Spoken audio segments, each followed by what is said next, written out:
Hi friends, இன்றைக்கி video ரொம்ப யூஸ்ஃபுல்லான வீடியோவாக இருக்கும்னு நினைக்கிறேன். ஏன்னா இப்போ சிலிண்டர் கிடைக்கிறதே ரொம்ப கஷ்டமாக இருக்குது. இருக்கிற சிலிண்டரை இப்போ 1 மாதத்துக்கு வருது அப்படின்னா அதை 1.5 மாதம் 2 மாதத்துக்கு எப்படி யூஸ் பண்ணிக்கலாம் அப்படின்ட்டு எனக்கு தெரிஞ்ச டிப்ஸை நான் ஃபாலோ பண்ணுறதை அவங்களோட ஷேர் பண்ணுறேன். வீடியோ பிடிச்சிருந்தா மறக்காமல் ஒரு லைக் கொடுத்துருங்க. நம்ம எப்போவுமே சமைக்கிறதுக்கு முன்னாடி ஒரு ஐடியாவோடு சமைக்க போனோம் அப்படின்னா காய்கறி எல்லாமே கட் பண்ணி வச்சுட்டு சமைக்க ஆரம்பித்தோம் அப்படின்னா டைமும் மிச்சமாகும், அதே சமயம் கேஸும் மிச்சம் பண்ணலாம். அதுக்கப்புறமா முடிஞ்ச அளவு சின்ன பர்னரே யூஸ் பண்ணுங்கள், பெருசு யூஸ் பண்ணாமல். ரொம்ப அவசரமாக இருந்துச்சுன்னா மட்டும் பெரிய பர்னர் யூஸ் பண்ணலாம், அதுவும் கொஞ்சம் குறைச்சி வச்சே யூஸ் பண்ணுங்கள். அப்படி இல்லைன்னா சின்ன பர்னர்லேயே யூஸ் பண்ணிக்கலாம். அதுலேயும் கொஞ்சம் கேஸை மிச்சம் பண்ணலாம். அதுக்கப்புறம் சாதம் நான் எப்படி வைப்பேன்னு பார்த்தீங்கன்னா, அரிசியை நல்லா கழுவிட்டு தண்ணி உப்பெல்லாம் சேர்த்து மூடி போட்டு வச்சுருவேன். அது கொதித்ததுக்கப்புறம் அடுப்பை ஃபுல்லாக குறைச்சிருவேன். சிம்மில் வச்சு மூடி லைட்டாக திறந்து வச்சுப்பேன். அதில் சாதம் நல்லா கொதித்து வெந்து வந்துடும். தண்ணியும் பொங்கி கீழெல்லாம் கொட்டாது. நான் இதே மெத்தடில் தான் பண்ணிகிட்ருக்கேன். சாதம் நல்லா தான் வரும். ஏன்னா சில பேர் தண்ணி ஃபஸ்ட்டு கொதிக்க வச்சு நல்லா கொதிக்க விட்டுட்டு அதுக்கப்புறம் அரிசி சேர்த்து அது வெந்து வர்றதுக்கு ரொம்ப டைம் எடுக்கும். இந்த டிப்ஸு பிடிச்சிருந்துச்சுன்னா ட்ரை பண்ணி பாருங்கள். அதுக்கப்புறம் நம்ம கூட்டு, பொரியல், அப்பளம் அந்த மாதிரிலாம் பண்ணுவோம். ஃபஸ்ட்டு அப்பளத்தை பொரித்து எடுத்து வச்சுட்டு அந்த எண்ணெய் வேறு பாத்திரத்தில் மாற்றி வச்சுட்டு அதே கடாயில் பொரியலோ கூட்டோ பண்ணிக்கலாம்.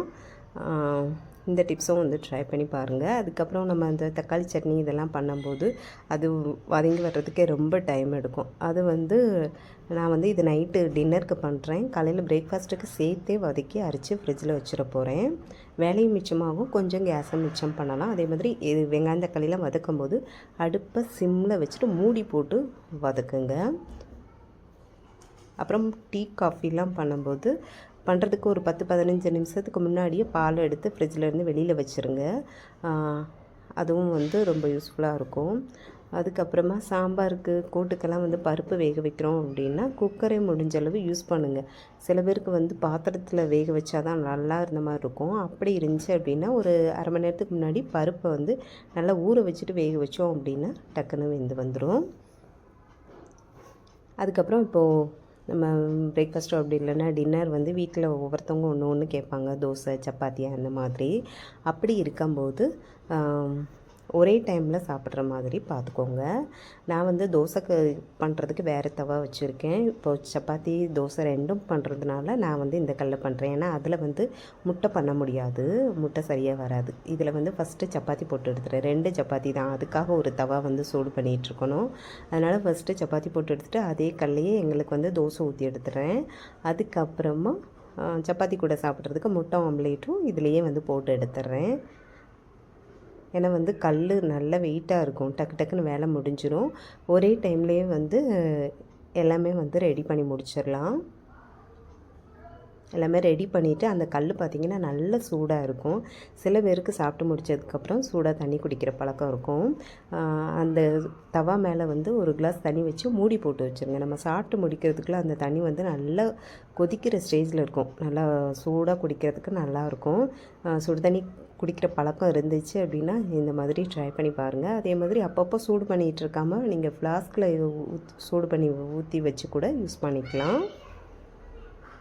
நான் இதே மெத்தட் தான் தோசை ஊற்றும் போதும் பண்ணுவேன். தோசை ஊற்றி முடிச்சுட்டு அதில் ஒரு கிளாஸ் தண்ணி ஊற்றி வச்சுருவேன். அதுவும் நல்லா சூடாயிரும்.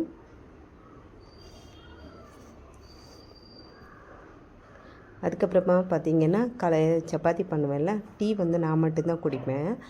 சப்பாத்தி பண்ணி முடிச்சுட்டு அதிலே ஒரு அரை கிளாஸ் தண்ணி ஊற்றி டீ பவுடரும் போட்டு மூடி வச்சுருவேன். அந்த கல் சூட்லேயே தோசைக்கல் சூட்லேயே அந்த தண்ணி நல்லா கொதித்து டிகாஷன்லாம் இறங்கியிருக்கும். அதுக்கப்புறம் அடுப்பு பற்ற வச்சு கொஞ்சமாக பால், சீனி போட்டு கொதிக்க வச்சு எடுத்தோம்னா லைட்டாக கொதிக்க வச்சாலே போதும், டீ சூப்பராக ரெடி ஆயிரும். நான் எப்போவுமே சப்பாத்தி பண்ணும்போது இதே மெத்தட் தான் ஃபாலோ பண்ணுவேன். இதில் உங்களுக்கு எந்த டிப்ஸு பிடிச்சிருக்கு, நீங்கள் இதெல்லாம் ட்ரை பண்ணுவீங்க அப்படின்னு கமெண்ட்டில் சொல்லுங்கள். உங்களுக்கு ஏதாவது தெரிஞ்சிச்சு அப்படின்னாலும், ஏதாவது தெரிஞ்ச டிப்ஸ் இருந்துச்சு அப்படின்னாலும் சொன்னீங்க அப்படின்னா எல்லாேருக்கும் யூஸ்ஃபுல்லாக இருக்கும். எனக்கு சிலிண்டர் எவ்வளோ ஒரு நாள் வருது அப்படின்னு பார்த்தீங்கன்னா எனக்கு 2.5 மாதத்துக்கு மேலேயே வரும். நான் அந்த மாதிரி தான் யூஸ் பண்ணிகிட்ருக்கேன். வீடியோ பிடிச்சிருந்தால் மறக்காமல் லைக்